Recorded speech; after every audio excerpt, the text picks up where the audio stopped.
Comment avoir une communication naturelle et efficace quand tu es commerçant ou artisan et que tu n'as pas envie d'y passer des heures? Bah écoute, je vais te donner mes réponses à cette question tout de suite.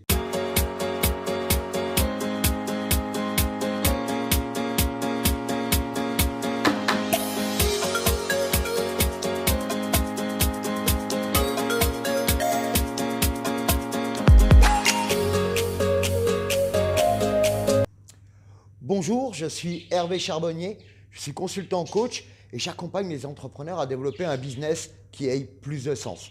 Alors, si tu es nouveau sur la chaîne YouTube, tout d'abord, bienvenue, merci à toi d'être là et je t'invite à t'abonner pour recevoir des petites capsules qui, comme celle-ci, vont te permettre à toi aussi de te poser de meilleures questions. Aujourd'hui, on va parler communication. Je ne vais pas vous parler des outils, je ne vais pas vous parler des stratégies, je ne vais pas vous parler non plus des compétences à avoir ou avec lesquelles s'entourer, mais aujourd'hui, on va parler des fondements même de la communication. Il faut savoir que la communication, c'est le cœur même de votre entreprise.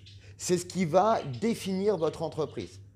Votre façon de communiquer, c'est finalement votre façon de développer votre business. Alors, je vous ai mis un petit peu là, la petite pyramide finalement de tout ce qui est matériel ou immatériel finalement. Tout ce qui a besoin d'évoluer passe toujours par ces phases-là. Donc, je vous ai dit, on ne va pas parler des 3 derniers étages, mais de la base même de la communication, ce qui va vous permettre de mettre n'importe quelle communication en place et que ça fonctionne. De toute façon, si vous n'avez pas ces bases-là ancrées et vraiment qu'elles soient précises en vous, on verra ça tout à l'heure, vous allez vous planter, quoi que ce soit que vous mettiez en place comme communication, que vous utilisiez comme stratégie, que vous ayez comme compétence ou vous utilisiez comme outil également, vous allez avoir de grosses difficultés. Il faut savoir que, comme je vous ai dit, la communication est indispensable dans notre business. La communication ultime, on le sait tous, c'est la recommandation. Là, on n'a plus besoin de faire quoi que ce soit, c'est les gens qui parlent de nous, ils sont devenus fans de notre marque, de nos produits, de nos services. Mais avant d'en arriver là, quand vous voyez la pyramide, comme toute construction matérielle ou immatérielle, elle nécessite des fondations solides, dures, pérennes. Donc vous aussi, il faut que vos fondations soient solides et pérennes pour toute bonne communication. Je vais m'expliquer et je vais vous donner à la fin des petites astuces qui vont vous permettre de mesurer à quel niveau vous en êtes de ce côté-là. Premièrement, on regarde en bas, c'est l'intention. C'est quoi votre intention ? C'est quoi votre intention quand vous ouvrez votre magasin? C'est quoi votre intention, je ne sais pas, quand vous achetez les produits? Par exemple, vous êtes boulanger, c'est quoi votre intention quand vous allez chez le meunier acheter la farine? Est-ce que c'est de payer le moins cher possible ou de faire vivre à vos clients une expérience extraordinaire? Ça, c'est à vous de savoir finalement, et il n'y a rien de bien ou de mauvais, c'est d'être au clair avec le fondement même de nos intentions, de qu'est-ce qui fait qu'on a finalement, quelle est notre raison de départ qui a fait qu'on est à notre place aujourd'hui? Pourquoi, par exemple, moi j'ai été fleuriste pendant 25 ans, pourquoi telle personne va être restaurateur, d'autres personnes vont être, je ne sais pas, boulanger, charcutier, enfin tout ce qu'on met derrière, infopreneur, thérapeute, tout ce que vous voulez mettre, c'est revenir un petit peu à la raison de départ. Pourquoi on fait ça? Est-ce qu'on avait un talent, une passion, etc., etc., etc. Donc, c'est quoi votre intention tous les matins? Une intention, c'est bien beau, mais il faut qu'elle nourrisse quelque chose. Et ce quelque chose, c'est votre objectif. C'est quoi votre vision, votre objectif, votre projet finalement pour votre entreprise et pour vous-même dans cette entreprise? Parce que si vous êtes là, c'est qu'on est des petits entrepreneurs, des petits commerçants, des petits artisans finalement, et on mène souvent notre barque tout seul. Donc, c'est quoi votre objectif pour, par exemple, cette année en termes de communication? C'est super important. C'est quoi votre projet? Un projet, on va déjà définir ce que c'est. Un projet, c'est la vision que j'ai de moi dans le futur. Qui je suis dans le futur? Qu'est-ce que je fais? Avec qui je m'entoure? Comment est ma société? C'est ça. C'est ça que j'ai envie d'aller rejoindre. Donc, le mieux, finalement, c'est de mettre des actions, une intention qui va nous amener vers là.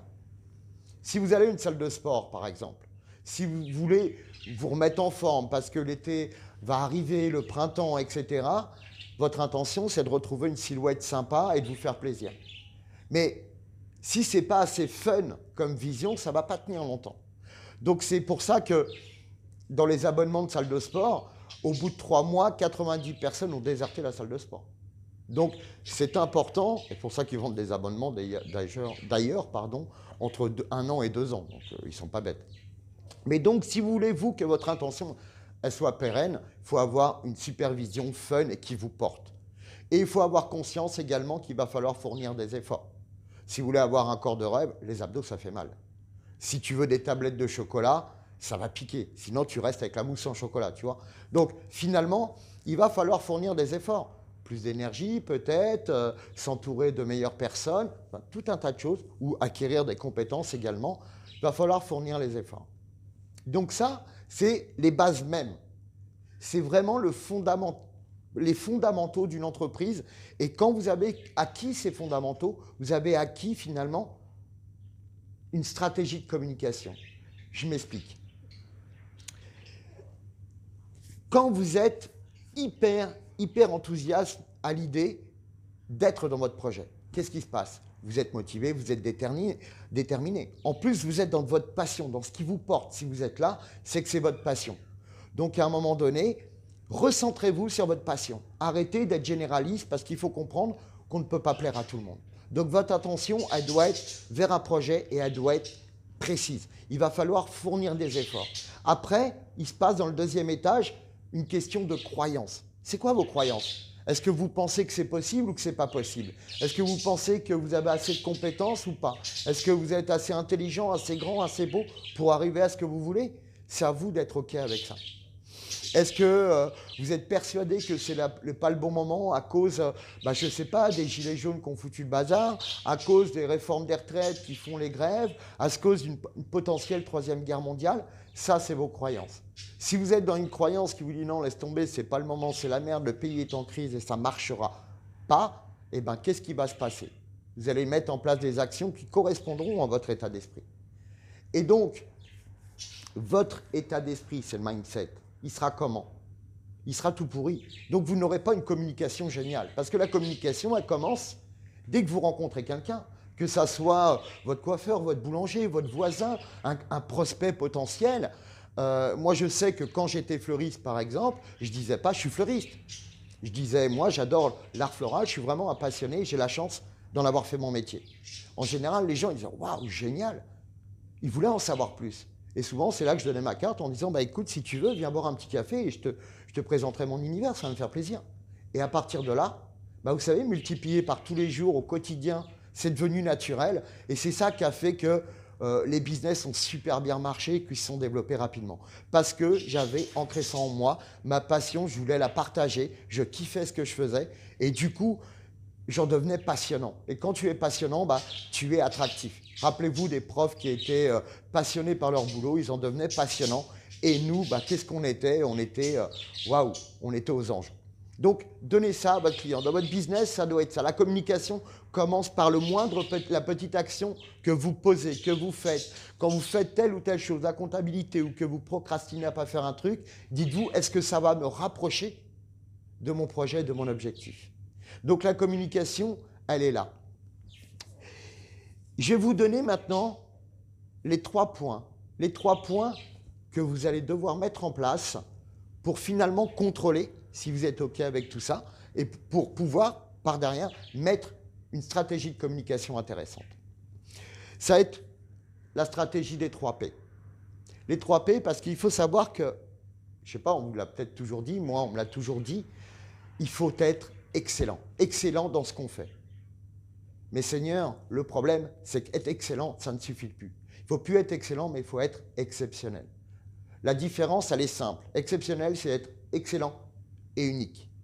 Donc, premièrement, il va falloir être unique. C'est quoi votre zone de talent? On ne peut pas plaire à tout le monde, je vous l'ai dit tout à l'heure. Mais par contre, il y a des gens qui vont devenir fans de nous. Et ces gens-là, il faut qu'ils se retrouvent en ce qu'on fait, en ce qu'on propose, dans n'importe quoi. Donc, pour être exceptionnel, il faut être excellent et unique. Il y a plein d'exemples. Regardez dans votre industrie, ce sont les gens qui sont le plus, premier P, précis, les amis. Donc, il faut être précis dans sa vision, dans les efforts qu'on va fournir, dans tout ce qu'on va mettre en place, dans ses intentions. il faut être précis. Premier P, êtes-vous précis? Notez-vous sur une échelle de 0 à 10, où 0, bah, je veux plaire à tout le monde, j'ai un maximum de choses, même si ce n'est pas ma zone de compétence. Et 10, bah non, je suis vraiment précis dans mon offre, et là, je ne peux pas me tromper. Donc, notez-vous sur ce premier P. Vous savez, toute grande réussite dans notre monde, depuis que l'humanité est humanité, qu'elle soit religieuse, qu'elle soit politique, qu'elle soit d'ordre business, commercial, sont toujours passées, je parle de toute idée révolutionnaire bien sûr, sont passées par cette phase de ridicule. Je vous demande que vous soyez ridicule. Être ridicule, c'est avoir une idée à la con et la proposer, ça marche. Finalement, c'est ce qui a fait que Apple est né. Dans son garage, le fondateur d'Apple, Steve Jobs, avait une vision. Sa vision, c'était fin des années 70, il disait « Je veux que dans chaque foyer américain, il y ait un ordinateur sur le bureau ». À l'époque, c'était IBM qui avait le monopole, IBM Industrial Business Machine. Un ordinateur, c'était grand comme une salle de billard, et un disque dur, ça pesait 300 kg, pas 300 kilo-octets, il fallait 8 gaillards pour le porter. À l'époque, il n'y avait pas non plus d'écran ni de souris, donc super l'intérêt. Donc quand lui, il a dit ça, tout le monde a rigolé. Tout le monde a rigolé, c'est vraiment une idée à la con, c'est complètement ridicule. Et vous voyez ce que ça donne maintenant. Donc finalement, toute idée géniale est obligatoirement et nécessairement une idée à la con au départ. Je ne dis pas que toute idée à la con est forcément géniale, parce que je sais qu'il y a des champions du monde parmi nous, mais en tout cas, vous, votre rôle en tant que chef d'entreprise, c'est de savoir, entre toutes ces idées à la con, laquelle peut vraiment être quelque chose d'extraordinaire, en sachant qui vous êtes, votre talent, etc., et votre folie, votre authenticité, votre unicité, pour pouvoir être exceptionnel.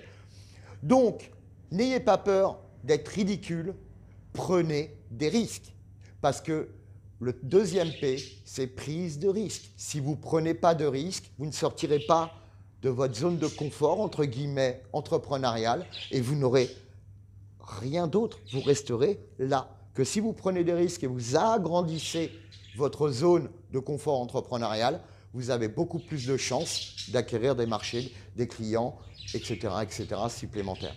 Donc, deuxième P, prise de risque. Le dernier et troisième P, c'est vraiment, je dirais, ce que j'ai vu à travers moi en tant qu'entrepreneur, mais également à travers les entrepreneurs que j'ai croisés ou que j'ai accompagnés. Ceux qui avaient une énorme réussite, c'est ceux qui avaient une capacité de tarte dans la gueule au-delà de la moyenne. Et oui, c'est des gens qui ont su tenter des choses, qui ont pris des risques, qui sont parfois vautrés, même souvent, même tout le temps vautrés, mais qui ont su tirer de ces expériences finalement. Ce n'est pas un échec, c'est une expérience. Le meilleur de ça, et ils ont su rebondir et avancer et avancer et avancer. Et même quand ils tombaient, ils se relevaient et ils recommençaient avec leur vision, leur véritable croyance. Ils savaient que les efforts à fournir étaient là, ils n'ont rien lâché et ils y sont arrivés. Donc vraiment, soyez persévérants. Ouais, on va vous dire que des fois c'est nul, c'est con. Regardez déjà ce qu'ont fait ces gens-là avant de vous laisser influencer. Par contre, croyez en vous. C'est la dernière clé. C'était du coup, soyez persévérants, croyez en vous. Donc je résume, et toujours pareil, vous vous noterez dans est-ce que vous êtes précis sur une échelle de 0 à 10 ? Est-ce que vous prenez des risques ? Est-ce que vous n'avez pas peur d'être ridicule sur une échelle de 0 à 10 où le regard des autres est vraiment trop important pour vous ? Et puis, dernier point, est-ce que vous êtes persévérant ? Et sur une échelle de 0 à 10, est-ce que vous essayez une fois, deux fois, trois fois en disant ça ne marche pas, ce n'est pas la peine ? Tout ce qui a changé votre vie a nécessité beaucoup d'actions. Comme par exemple apprendre à marcher. D'après vous, combien de fois vous êtes tombé avant de savoir marcher ? 10 fois ? 50 fois ? 100 fois peut-être ? Non, vous êtes tombé plus de 500 fois pour marcher. Heureusement que vous n'avez pas lâché l'affaire entre-temps. En tout cas, c'est exactement pareil dans la communication. Une fois que vous êtes au clair avec tout ça, une fois que vos notes sont par exemple entre 7 et 10, chaque action commerciale que vous allez mettre en place va être dans l'équivalence de ces notes-là. Vous allez avoir de super retours. Donc, travaillez vraiment là-dessus. En tout cas, sachez que pendant tout le mois de janvier, je vous ai bloqué un mois pour pouvoir, si vous avez envie d'échanger sur ce que vous allez mettre en termes de communication, peut-être de relever ces notes sur les 3 P et de voir ensemble ce que vous pouvez mettre en place pour une stratégie de communication efficace en 2020. Ce petit rendez-vous d'1 heure est complètement offert, complètement gratuit. Au-delà de toute la valeur qu'on va échanger ensemble, on va passer un moment super sympathique. Alors, je t'encourage vraiment à cliquer sur le lien en dessous et à te réserver une petite heure où on va pouvoir échanger en toute bienveillance sur ton business et pouvoir t'apporter un maximum de valeur. En tout cas, je te remercie d'avoir vu cette vidéo jusqu'au bout. Like si ça t'a plu, mets-moi en commentaire si tu as envie que j'aborde des sujets qui vont te permettre à toi aussi de te poser les meilleures questions, as-tu des problématiques sur lesquelles tu aimerais que j'apporte mes réponses. En tout cas, je te remercie encore une fois, je te dis à très bientôt et force à toi.